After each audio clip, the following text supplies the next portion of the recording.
Baby corn తయారు చేయడానికి కావాల్సిన ఐటమ్స్ ఏంటో ఇప్పుడు చూద్దాం. ఉడికించిన baby corn 1 cup, corn flour అరకప్పు, బియ్యపిండి అరకప్పు, తరిగిన ఉల్లిపాయ 1, తరిగిన పచ్చిమిరపకాయలు 2, కొత్తిమీర కొద్దిగా, నూనె డీప్ ఫ్రై కి సరిపడా, గరం మసాలా 1/2 టీ స్పూన్, ఆవాలు 1/2 టీ స్పూన్, అల్లం వెల్లుల్లి పేస్ట్ 1 టీ స్పూన్, ఉప్పు తగినంత, కారం తగినంత.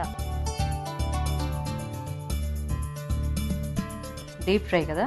డీప్ ఫ్రై అండి. ఇది అయ్యేలోగా మనం ఇక్కడ మిక్స్ చేసుకుందాం. కార్న్ ఫ్లోర్, రైస్ ఫ్లోర్ కూడా 2 టేబుల్ స్పూన్స్ తీసుకోవాలి. అల్లం వెల్లుల్లి పేస్ట్, టేస్ట్ కారం, కొంచెం వాటర్ తీసుకుని. ఇది బ్యాటర్ లా తయారు చేసుకోవాలా? పల్చగా ఉండాలా? లేదండి, కొంచెం మనకి డిప్ చేసి అందులో వేసేటట్టు ఉండాలి. So first baby corn boil చేసేసి పెట్టుకోవాలా? బాయిల్ చేసి పెట్టుకోవాలండి అది. ఓకే, చూడండి సరిపోతుందా?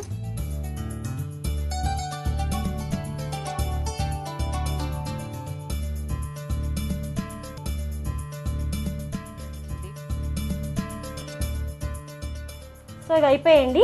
మనం సర్వింగ్ బౌల్లో తీసేసుకొని పక్కన చిన్న ప్యాన్లో కొంచెం ఆయిల్ వేసుకొని కొంచెం ఆవాలు తీసుకోవాలి. ఆవాలా? తాలింపు వేసుకోవాలా? తాలింపు అంటే అన్నీ కాదు, ఓన్లీ ఆవాలు. కొంచెం ఆనియన్స్ కూడా వేసుకొని పైన మిర్చి, కొంచెం కొత్తిమీర వేసుకుంటే టేస్ట్ వస్తుంది. ఓకే,